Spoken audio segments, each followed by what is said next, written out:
Bon, allez. 31 décembre, dernier jour de l'année. On va passer dans un ou deux logements.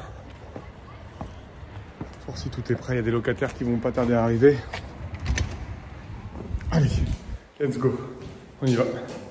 Je suis dans un des logements qui est actuellement loué en location courte durée. Et j'ai un locataire qui m'avait informé il y a 2 jours qu'un spot était grillé. On le voit juste ici. Donc je vais tout de suite le changer. J'en ai pris 2 au cas où. Et puis ensuite je vous fais un petit point sur stratégie à adopter en 2020.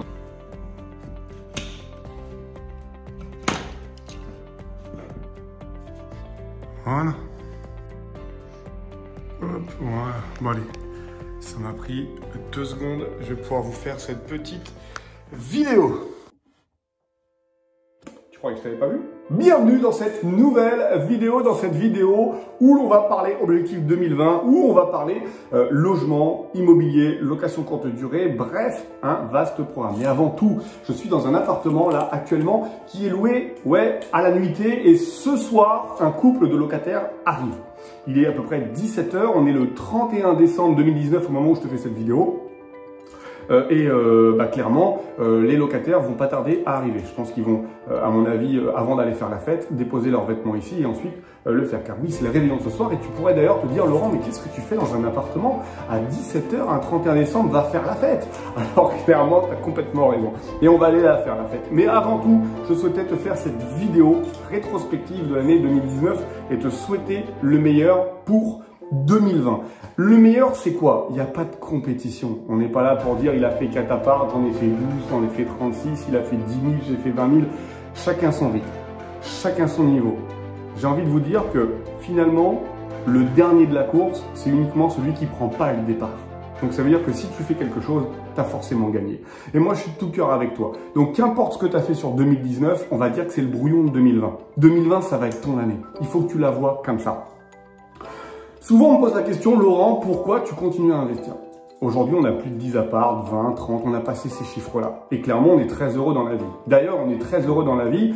Il suffit pas d'avoir 10 000, 20 000, 30 000 ou 40 000 euros par mois pour être heureux dans la vie. On est bien plus heureux avant. Même avec quelques euros, on est heureux. Quelques euros, on est heureux pourvu qu'on accepte et qu'on comprenne que le bonheur, on le construit chaque jour, qu'importe l'argent. Pour nous, l'immobilier, c'est un challenge, surtout pour moi.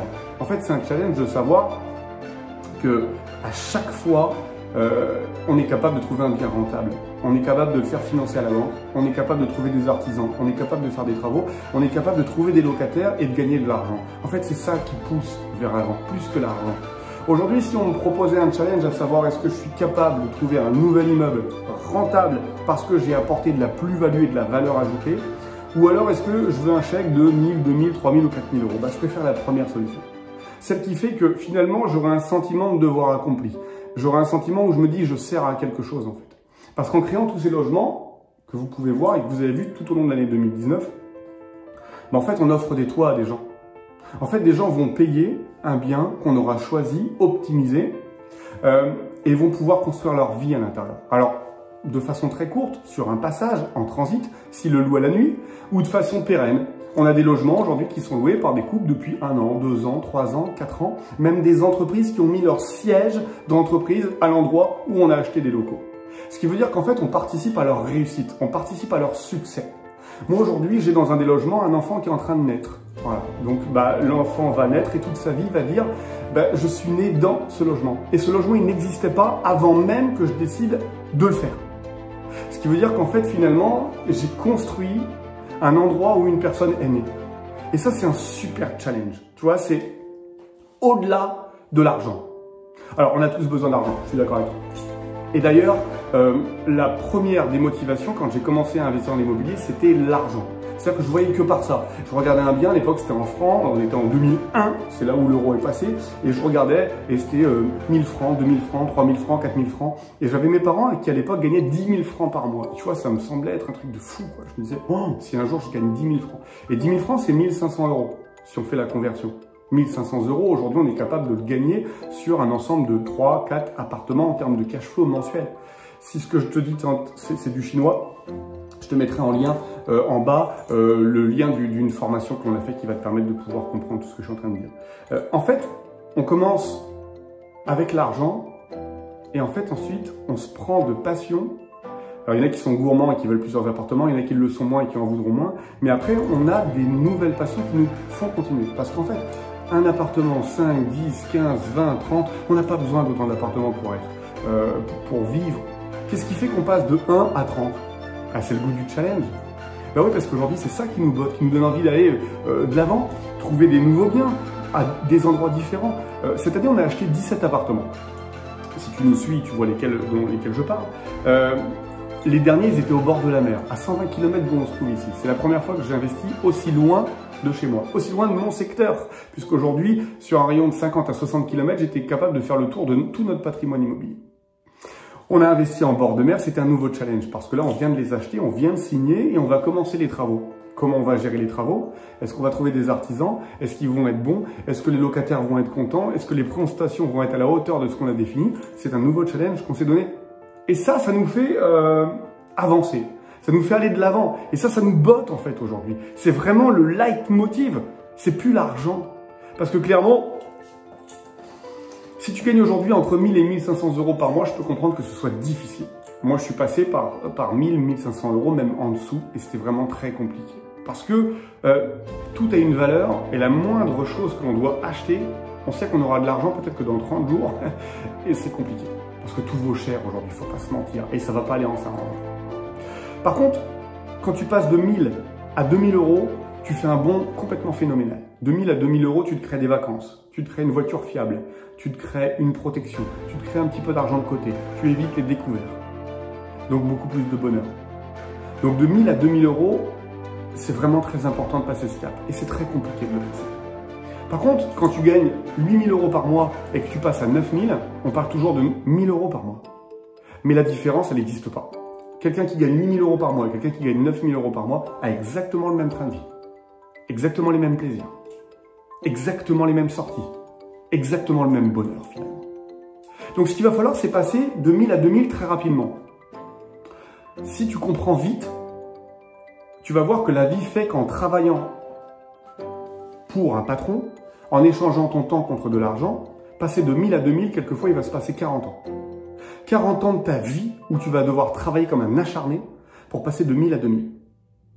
En fait, l'immobilier, c'est juste un raccourci.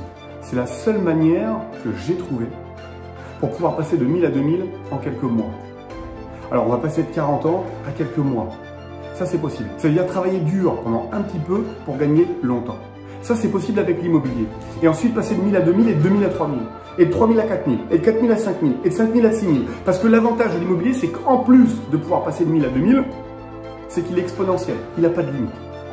Si demain, tu dois échanger ton temps comme de l'argent, tu travailles 35 heures pour 1000, tu vas travailler 40 heures pour 1002. Puis 45 heures pour 1003. Puis 50 heures pour etc., etc. Mais à un moment donné, tu ne peux pas travailler plus de 24 heures par jour. C'est pas possible. J'ai essayé, on n'y arrive pas. Alors que l'immobilier, c'est possible.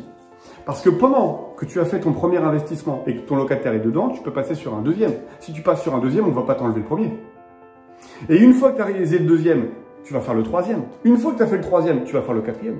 Et tu vas me dire, ouais, mais attends, Laurent, dans ces cas-là, il me faut 10 ans pour avoir 10 appartements. Je m'en sortirai jamais. Donc déjà, je te dis, si tu as 10 appartements en 10 ans, c'est bien. Tu as bien bossé. On peut aller plus vite, mais c'est très bien. Mais en plus, le deuxième effet qui se coule, et il y en aura un troisième. Le deuxième effet qui se coule, c'est qu'on ne va pas investir appartement par appartement. Tous les investissements que je fais, c'est immeuble par immeuble. 3, 4, 5 appartements dans un ensemble immobilier. On parle de fourchette entre 150 et 300 000 €. Il faut désacraliser l'immeuble à 1 million d'euros qui est intouchable, haussmannien, en plein Paris, qu'on n'aura pas. C'est pas ça qui nous intéresse. Ville de seconde zone, un immeuble, 3 appartements. On en fait 2 par an. Au bout d'un an, tu es à 6. On n'aura pas mis 10 ans pour en avoir 10. Troisième effet qui se coule. Pour éviter d'avoir de la vacance locative et avoir un maximum de rentabilité, dans nos immeubles, on va faire de la location courte durée. Ouais. Les gens vont venir, vont repartir. Ils vont venir, ils vont repartir. 30 locataires potentiels sur un mois. 30 locataires sur 30 jours. 1 par nuitée. On va augmenter du coup la rentrée locative et on va dégager le fait qu'un locataire un jour ne nous paye pas. En location courte durée, il vient, il a déjà payé, après il part. Ça se passe comme ça. 2020 doit être une année qui, pour toi, est le déclic, le déclencheur, soit 1, de passer à l'action, 2, d'optimiser le parc que tu as. Si tu es déjà passé à l'action, tu as 1, 2, 3, 4, 5, 10 appartements, regarde ce qui se passe dans tes appartements. Peut-être que tu vas pouvoir augmenter ta rentrée locative. Peut-être que quelquefois, le fait d'augmenter ta rentrée locative va t'empêcher d'acheter un nouveau bien et de gagner plus d'argent. C'est notre objectif, nous, en 2020. On n'investit plus en 2020. On va optimiser ce que l'on a. Regarde, cet appartement, il était loué 520 € par mois, plus 20 € pour la place de parking. Je l'ai loué pendant à peu près 1 an et demi. Ensuite, je l'ai passé en location courte durée. Aujourd'hui, il est loué 50 € la nuit.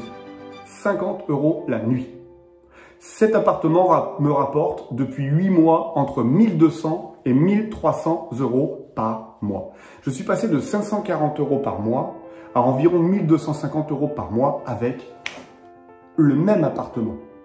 Ce qui veut dire que cette fois-ci, je suis dans une optimisation. En fait, j'ai envie de pousser au bout le schéma de l'immobilier. J'ai pas envie de me dire, je vais acheter pour acheter, parce que je pourrais encore. En 2020, avec Women Invest, ma femme, acheter encore 5, 10, 15, 20 appartements. Pourquoi? Je pense qu'il va falloir à un moment donné optimiser ce que l'on a. Un peu comme si tu voulais faire une course de voiture et que tu avais une voiture et que tu te disais tous les ans, je change de voiture. Est-ce que ça vaut pas le coup de garder ta voiture et d'essayer de regarder la mécanique pour faire en sorte qu'elle soit bien? C'est exactement la même chose qu'on va faire nous sur 2020. Quels sont, toi, tes objectifs en 2020? Je voudrais que tu me les mettes en commentaire. Mets-moi un objectif, celui qui te tient à cœur, réaliste. Parce que pareil, pour qu'un objectif soit réalisable, il faut qu'il soit réaliste. On a toujours tendance, sur 1 an, à se donner des objectifs qui sont très hauts. Et sur 10 ans, des objectifs qui sont très bas. C'est-à-dire que si je vous dis l'année prochaine, qu'est-ce que vous voulez? Vous allez me dire, je veux un immeuble, je veux 2 immeubles, en 1 an. Et dans 10 ans, vous vous voyez comment? Et vous allez me dire, oh, je me vois bien à la tête de 3 immeubles dans 10 ans. En fait, vous êtes passé d'un immeuble, voire 2 par an, à 3 en 10 ans. 3 en 10 ans, ça veut dire 0,3 par an. Donc, soyez réaliste sur vos objectifs, écrivez-les. Éventuellement, mettez un objectif à moyen terme, au bout de 6 mois. Au bout de 6 mois, je veux être arrivé ici. Partez toujours du principe que si vous investissez ou vous n'investissez pas, l'investissement contribue au bonheur, mais c'est pas parce que vous aurez plus d'argent que vous serez plus heureux. Je vous le dis. Le bonheur, souvent, on y est et on ne s'en rend pas compte. Moi, aujourd'hui, je suis capable de vous le dire. Je suis un homme heureux. Parce que j'ai des enfants magnifiques. Je suis aimé de ma femme, aimé de mes parents et ils sont encore vivants. Ma petite sœur est en bonne santé. À partir de ce moment-là, je trouve que je suis un homme privilégié et je suis un homme heureux qui chaque jour savoure son bonheur. Le reste, c'est du plus. C'est-à-dire que le fait de gagner de l'argent dans l'immobilier, le fait d'acheter, le fait de voir que ça fonctionne, le fait d'avoir du succès finalement dans aujourd'hui l'occupation que j'ai, ça augmente mon niveau de bonheur. Mais c'est pas ça qui est fondamentalement mon bonheur. Ce qui veut dire que si demain je perdais tout mon immobilier, pour moi, je serais pas sans bonheur, je serais pas malheureux. Par contre, si demain mes parents avaient un problème de santé, si je n'étais plus avec ma femme, ou si j'avais plus mes enfants, je pense que cette fois-ci, je serais malheureux. Je vous souhaite une très bonne année 2020. J'espère que vous allez réaliser tous vos objectifs du fond du cœur. Et encore une fois, je vous dis, la tâche n'est pas insurmontable. Sur le papier, ça paraît compliqué. Dans la réalité, c'est vraiment très simple. Accrochez-vous, croyez en vous. Vous êtes beaucoup plus fort que vous ne le pensez. 2020, devenez la meilleure version de vous-même. Très bonne année à vous tous.